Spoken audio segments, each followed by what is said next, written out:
Hello friends, this is the Urdu Freethinker. In this video, we will discuss a notion popularized by modern scholars and apologists of the Quran. They state that the Quran declares the earth to be egg-shaped. These scholars try to reconcile the Quran with modern scientific data. Here is an example of two scholars, Dr. Zakir Naik and Dr. Shabir Ali. Let's look at Dr. Zakir Naik's explanation first. And Allah further says in Surah Naziat, chapter number 79, verse number 30, we have made the earth as an expanse, and we have made the earth egg-shaped. Wal arda ba'da zalika dahaha. Wal arda ba'da zalika dahaha means, and then we made the earth egg-shaped. One of the meanings of dahaha is an expanse, and the other meaning of the Arabic word dahaha, it is derived from the Arabic word duya, which means an egg. And we know today that the earth on which we live is not completely round like a ball. It is geospherical in shape. It is flattened from the pole and it is bulging from the center. And the Arabic word duya doesn't mean a normal egg. It specifically means the egg of an ostrich. And if we analyze the shape of the egg of an ostrich, it too is geospherical in shape. Dr. Zakir Naik just enlightened us that the shape of the earth according to the Quran is not just any kind of an egg, it's the shape of an ostrich's egg. Let's see what Dr. Shabir Ali has to say. The idea that the earth is shaped like an egg is apparently indicated in the verse which says, "Wal arda ba'da dhalika dahaha."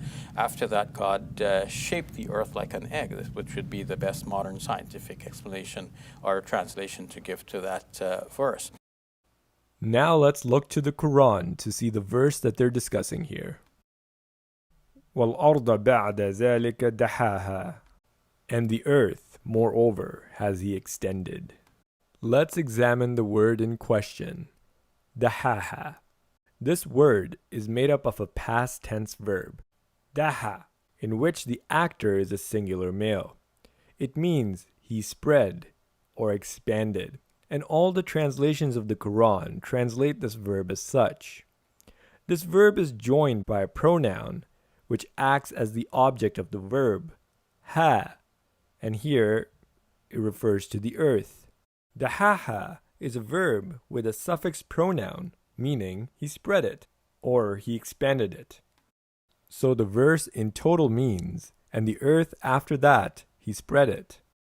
Dr. Zakir Naik and Dr. Shabir Ali are not following basic Arabic grammar and are confusing this verb to be a noun, which it isn't.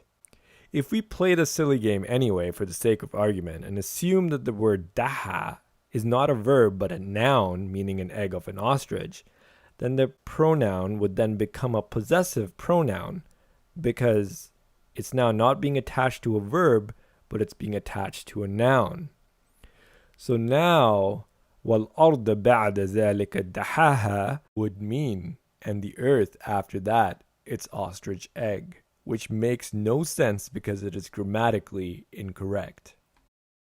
So what is the rationale behind these scholars' conclusions that this verse is referring to an ostrich's egg? Let's go back and see. And the other meaning of the Arabic word dahaha, it is derived from the Arabic word duya, which means an egg. The word daha, which we have seen is the verb that means to spread, is not derived from the word udhiyya. In fact, both of these words, daha and udhiyya, are derived from a common three-letter root word. Now let's look at the word udhiyya, which he claims means an ostrich's egg. According to Lane's lexicon, the most respected classical Arabic to English dictionary, the word udhiyya doesn't mean an ostrich's egg, but a place where the ostrich lays her egg. Because in order to do so, the ostrich must spread the earth with her legs, as the ostrich has no nests of their own. So it is not the ostrich's egg that udhiyya is referring to, but the spreading of the earth in order to lay its egg.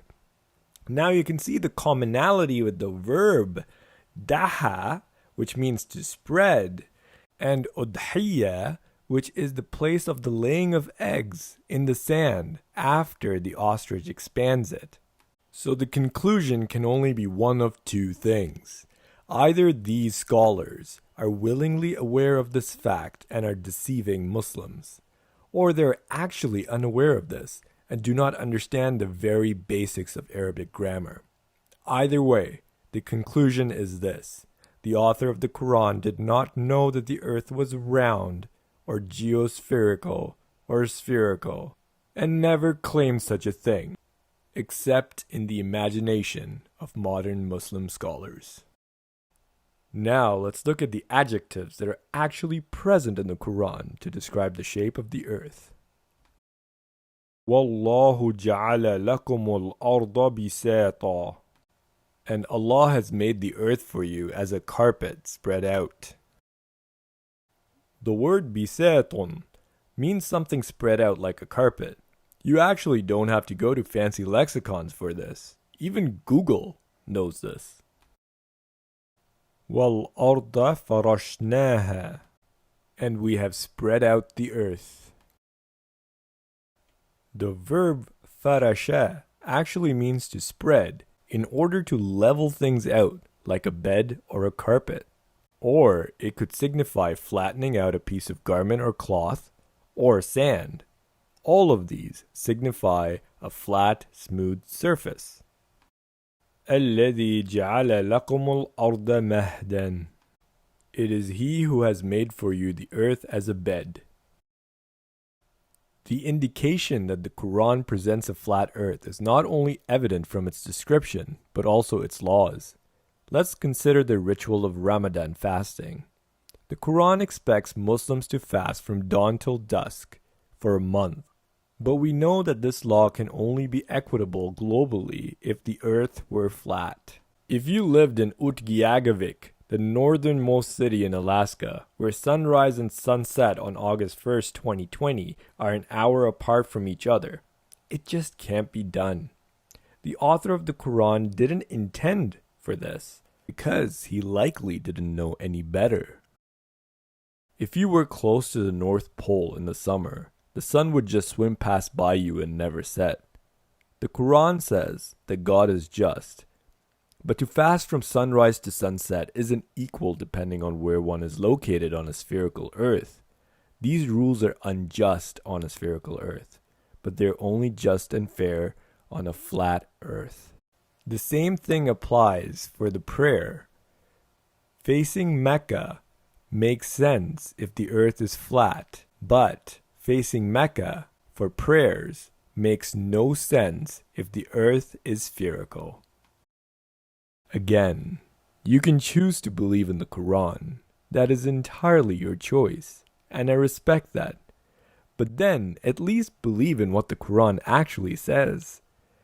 Don't make up some imaginary ideas and try to impose your notions on the book you claim to believe in.